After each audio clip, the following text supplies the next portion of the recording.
All right, guys, welcome back to Tips and Tactics. Today's topic is how to defend against air. So, one of the things you can find happening in the middle game is that you'll be moving forward with these dominant stacks of artillery and infantry, and you're really kicking butt. You've been doing well in the first portion of the game, and then you come against somebody with a lot of bombers.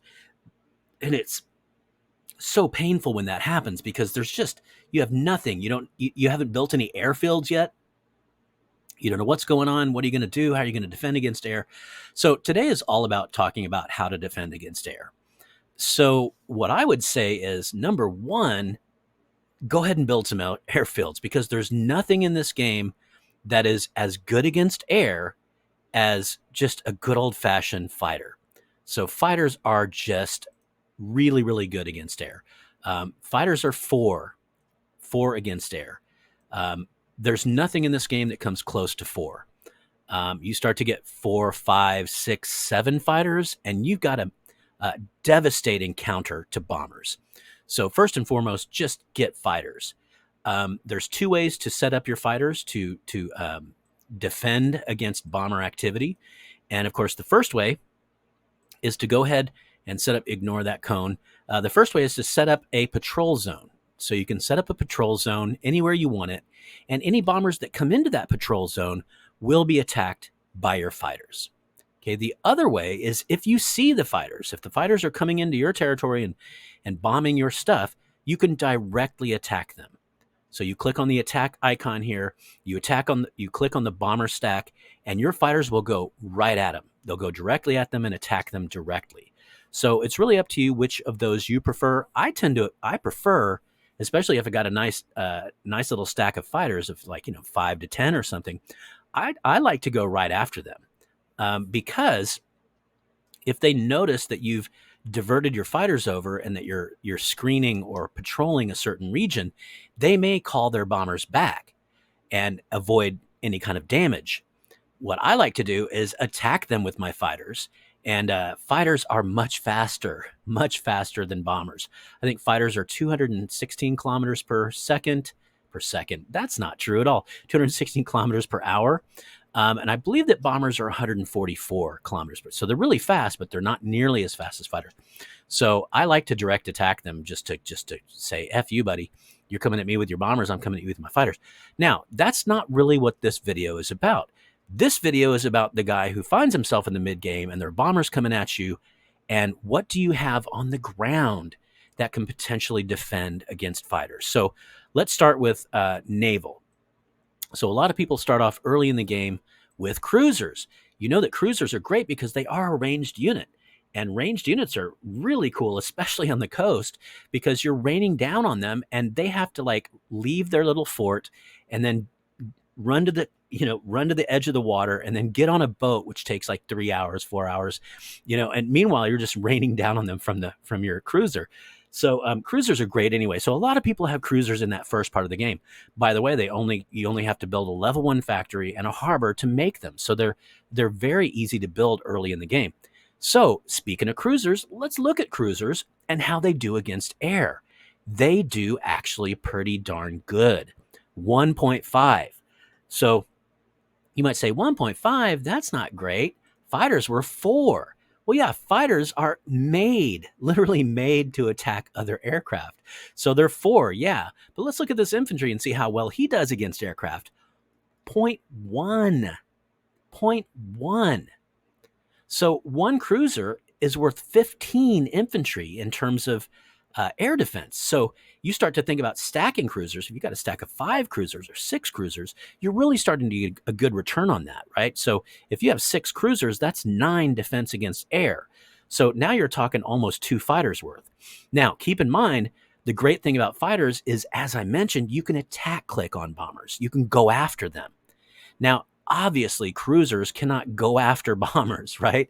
You cannot suddenly chase them onto land and follow them to their base and destroy them. So from now on, since we're not talking about fighters, I am not talking about attacking bombers or air units. I'm talking about defending air units. What's the difference? Well, the difference is, if bombers are coming to attack you or fighters are coming to attack you, they have to, like in the case of bombers, they have to dive bomb. They have to come down. to get close to attack you. Or in the case of fighters, they have to come down and attack your ships or your infantry or whatever mech units you have. So we're strictly talking about defense. If they target you and come after you, can you take some of them down with you? So the first of those units, of course, is cruisers at 1.5. So pretty great stuff. Now, my fun surprise of the day, here we can see somebody practicing that, practicing what we're talking about, which is just standing outside with those ranged naval units bombing in. It's such a brutal thing to do. So anyway, let's talk about more units that we can use, though. And this is one that was really surprising to me. Are you aware of the fact that balloons have pretty good air defense? Look at this. A balloon. This guy, this big doofus, this big dildo. Look at it. It's a dildo. Has a 1.5 air defense. Again, that's really good. And the thing about these is they only require a factory level 1. You don't have to have an airfield. So don't forget, we're talking about somebody who's kind of caught early on in the game, and they're not really sure what to do because they don't have any airfields yet, and they're being presented with sort of this air attack that's coming in. Balloons. Believe it or not, balloons are actually pretty darn good. They move about the same speed as a cannon, though. A cannon moves at 24 kilometers per hour, so they're not fast. I can kind of picture like some guy walking along a gravel road holding the tether to the balloon or something. They're not fast, but their air defense is surprisingly good at 1.5. Now, here is the sleeping giant of the air defense game that I only recently learned this, and it's because of this YouTube channel and the community we've built here. A lot of people are coming forward with info and wisdom and so forth.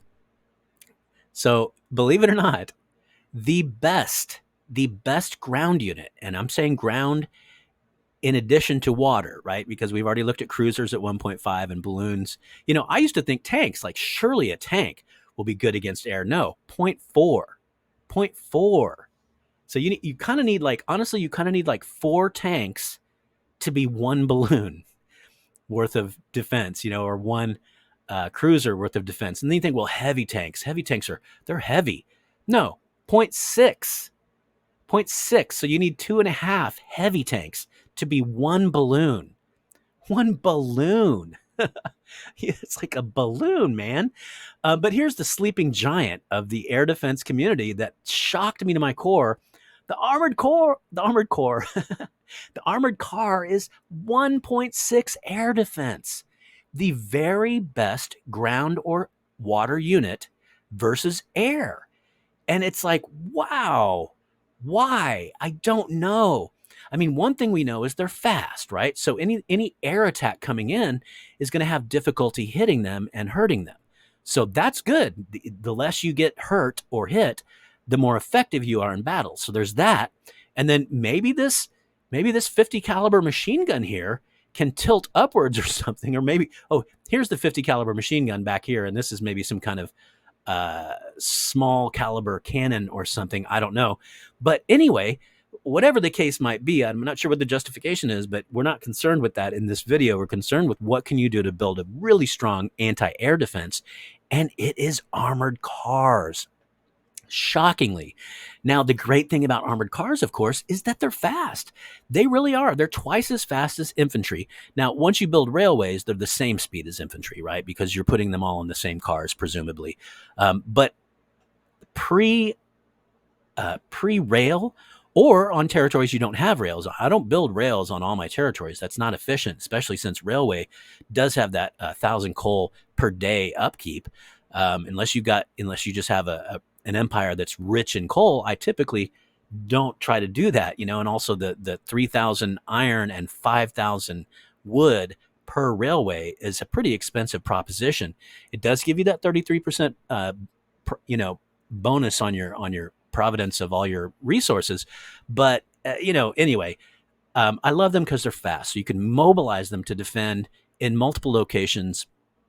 Usually if I have a front that has a lot of different territories, I'll have a cadre of armored cars that I'm ready to shuffle back and forth as people prod in and try to attack into certain territories along that front. So armored cars, you're the winner. You're the belle of the ball. like, way to go, man. I mean, who would think, but they're fast, they're nimble, and they've got the machine guns, I guess, that can shoot up at fighters and bombers that are trying to come down to attack them. Finally, sort of honorable mention here is the battleship. So we got the battleship, and you think about the battleship as this giant sort of floating fortress of power and menace. It really is, and it can throw further than anything in this game except for the railgun and the bomber. So it's got a good range to it. It's better than the cruiser. It's better than the artillery. It's I love battleships. They take forever to build, and they cost a lot of resources. So you would think, let's just look at battleships. Like, how are you, battleship, against air? 1.2, not even as good as the cruiser. So again, it might have more to do with nimbleness. Battleships are slow. They really are. They're just not that fast, 30 kilometers per hour. If you look at the cruisers are, I think, 60 or something, 64, 67 kilometers per hour. So they're just a lot faster. And I guess when it comes to air warfare, that does make sense. It's just harder to hit a moving target, especially we're talking World War I aircraft here and World War I sighting technology, right? Aiming and sighting technology is going to be fairly primitive. So just being able to move around quickly is a pretty good defense. And then cruisers, really, if you think about it, what are cruisers? They are made to be nimble, sort of almost like the cavalry of the Navy, which is to say fast and able to counterattack quickly. So when it comes to ocean-going stuff, you want to have a lot of cruisers to be defensive against air.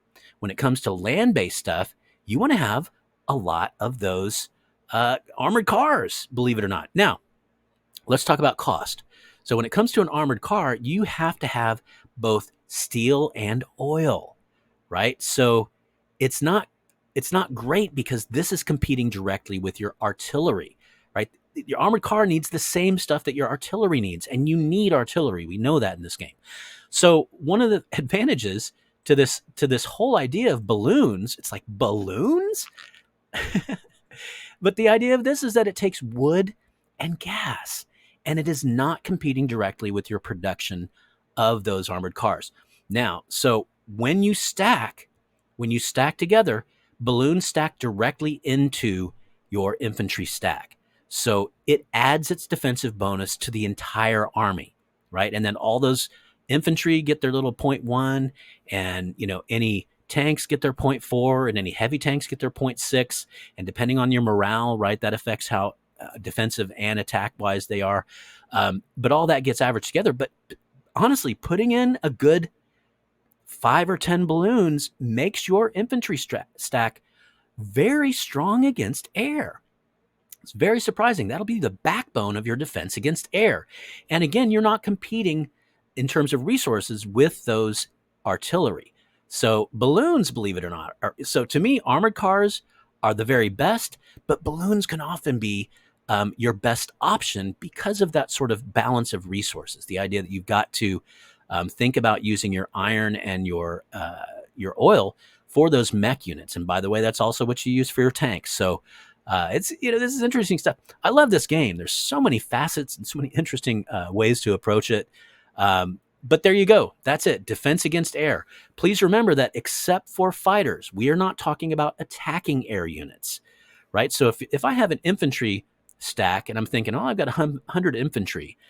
So they're going to be, 10 against air, which they are. They're 10 against air.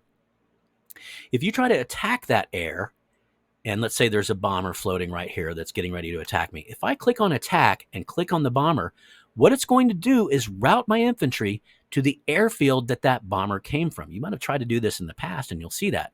It's because my infantry can't just shoot, a half mile into the air. Like, they have to be attacking down on me for me to have any effect on them at all. So if I attack them, it's going to route me to the airfield, because you bet I can attack them once they land because I'm on the ground, right? So everything we're talking about here, when we talk about defense against air, we're literally talking about defending against air. Only fighters and bombers can attack other air units. So before we go, let's see, how good are bombers against air? And I think we all know, like, if you know anything about World War I or World War II, yeah, you've got the little belly gun, you've got a tail gunner, They do their best against air, but they're just not that good. They are 0.5 against other air. So they're not great. They're not terrible, but they're nothing like that 4. That wonderful, beautiful, full on 4. Nothing beats a fighter against other air. And that's because that's what they're made for. They live up there, they're in the air, that's their environment, and they are literally designed to attack and kill other aircraft. So you can't beat the fighters. All right, guys, that's about it. Defense versus air. It's interesting stuff. I personally, I was super surprised by the balloons, and it's like a balloon, a blimp, the Hindenburg, like wow, okay, okay, but anyway, in this game, it is not for us to ask why. Because we were talking about why are the land units so effective against air? It's because they're so nimble, because they can move. But it's a blimp. It's a blimp. So, one thing is it's up there, it's in the air, right? That's a good thing. But it is also tethered to the ground. So again, it's not an air unit per se. You can't attack air units with a balloon, um, but they're great defensively. So again, this is what you can do: just pepper in some balloons, and remember, they only take a level 1 factory. You don't even have to have an airfield. So that's kind of cool too. If you're still building your airfields to try to get some parity with your enemies in terms of air, while you're building those airfields, go ahead and build a few balloons and stiffen up your air defense. All right, guys, that's it. Thanks for checking in. Adios, amigo.